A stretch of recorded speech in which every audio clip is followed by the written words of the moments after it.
Alors, je vais faire la finition de l'étole. Pour ceci, je vais vous montrer comment faire le point d'écrevisse. Alors, je vais juste terminer mon rang comme il faut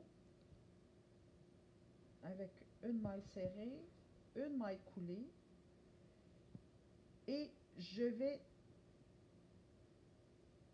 tourner mon travail pour m'en aller une maille coulée ici,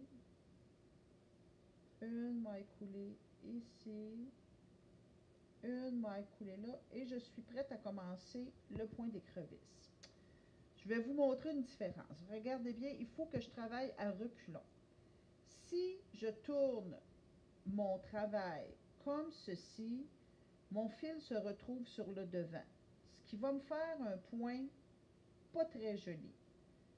Si je tourne mon tricot, mon travail dans ce sens-là, mon fil se retrouve à l'arrière et c'est ce que je veux. Il se trouve ici, là. Bon, alors, mon point d'écrevisse, c'est une maille serrée, mais à reculons.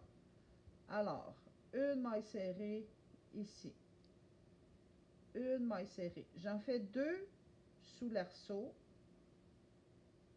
et un sous le pof.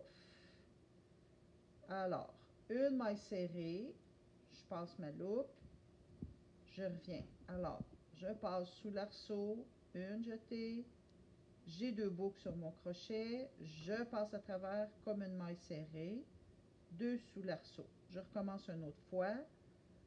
Sous le pof, je pique, je tire une boucle, j'ai deux boucles sur mon crochet, je passe comme pour une maille serrée. Et voilà, une, deux, sous l'arceau, pique, sous le pof, je tire une boucle, je passe à travers les deux boucles. Je vais en faire quelques-unes rapidement pour vous montrer. Au début, je pense qu'on perd le sens de l'orientation un peu à faire ça, à reculons comme ça, en s'en allant de gauche à droite. Mais ça se fait très très bien et ça fait une bordure un peu plus solide. Je fais une dernière fois. Alors, j'ai une boucle sur mon crochet, je vais faire comme une maille serrée à reculons. Je pique sous l'arceau, je tire une boucle, j'ai deux boucles, je passe à travers comme pour la maille serrée. Je recommence, je passe sous l'arceau, je tire une boucle, je passe à travers pour avoir une maille serrée. J'en fais une dernière et je vous montre la finition que ça va donner.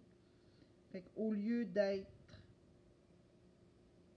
tout simplement dans le vide comme ça, j'ai une belle bordure. Alors, pour finir des couvertures de bébé, pour finir n'importe quel ouvrage, une bordure d'écharpe ou quoi que ce soit, le point d'écrevisse. Et voilà!